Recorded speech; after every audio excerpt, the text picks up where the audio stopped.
Welcome to Tales of Honor, a podcast with a mission to tell the true stories of every recipient of our nation's highest military award, the Medal of Honor. Hello everyone and welcome to another episode of Tales of Honor podcast. This is the second one for the day. Like I said, today is an anniversary day, the 6th year of when the first episode of Tales of Honor podcast was released on the airwaves. So, as a little tribute to that and as a thank you for all that are listening, I'm delivering 2 episodes to you today.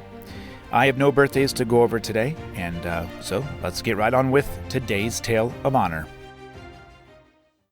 Melvin was born on the 7th of January 1942 in Okmulgee, Oklahoma, and he grew up hunting and fishing in the small community just east of Oklahoma City with his 3 brothers and 4 sisters. He had an uncle that served in the 555th Parachute Infantry Battalion during World War II, and 2 of his older brothers joined the military due to lack of jobs. In 1959, Melvin followed in his relatives' shoes and enlisted in the Oklahoma Army National Guard, and within a year, he requested to transfer to active duty. After artillery and airborne training, Melvin went to the newly formed Special Forces training in 1961 and received his Green Beret in September of 1963. Melvin was assigned to the 82nd Airborne Division and deployed to the Dominican Republic for a year and a half during the U.S. intervention of their Civil War. After his deployment, he returned to the States as part of the 5th Special Forces Group Airborne. He met his wife Mary while stationed at Fort Bragg, and he volunteered to deploy to the Republic of Vietnam in February of 1969. By September, Melvin was a staff sergeant, and his actions on the 17th of September 1969 later earned him the Distinguished Service Cross and later upgraded to the Medal of Honor. The citation reads, Sergeant First Class Melvin Morris distinguished himself by acts of gallantry and intrepidity above and beyond the call of duty while serving as commander of a strike force drawn from Company D, 5th Special Forces Group Airborne, 1st Special Forces, during combat operations against an armed enemy in the vicinity of Chi Lang, Republic of Vietnam, on September 17, 1969.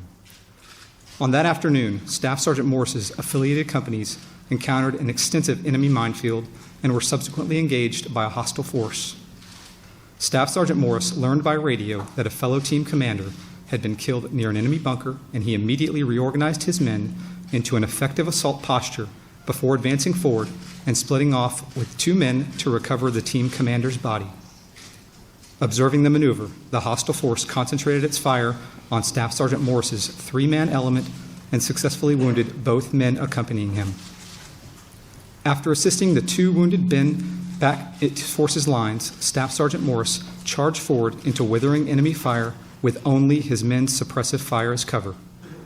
While enemy machine gun emplacements continuously directed strafing fusillades against him, Staff Sergeant Morris destroyed the positions with hand grenades and continued his assault, ultimately eliminating 4 bunkers. Upon reaching the bunker nearest the fallen team commander, Staff Sergeant Morris repulsed the enemy, retrieved his comrade, and began the arduous trek back to friendly lines. He was wounded 3 times as he struggled forward, but ultimately succeeded in returning his fallen comrade to a friendly position.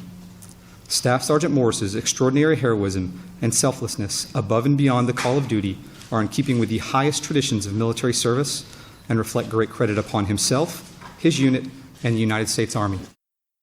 Melvin was evacuated to Japan for treatment and was then flown home to Fort Bragg, where he spent about 3 months in the hospital.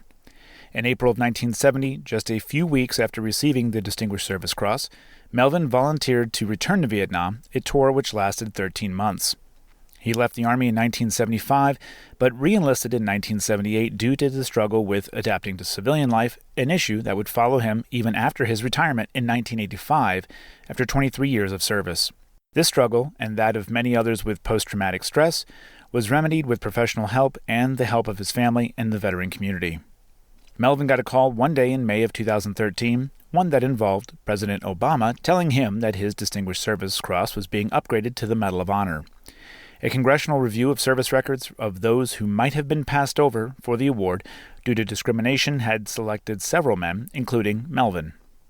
After staying quiet for 10 months, Melvin traveled to the White House and received the Medal of Honor from President Obama on the 18th of March, 2014. Melvin currently travels and speaks with the military community and school students, passing on as much of his knowledge as possible to a younger generation. Melvin Morris is 81 years old at the time of this recording, and he resides in Florida.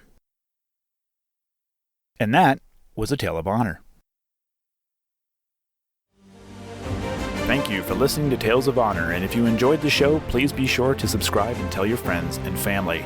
Tales of Honor is written and produced by Christoph Ambrosch, and theme music is Loyalty and Duty by Floruz Music.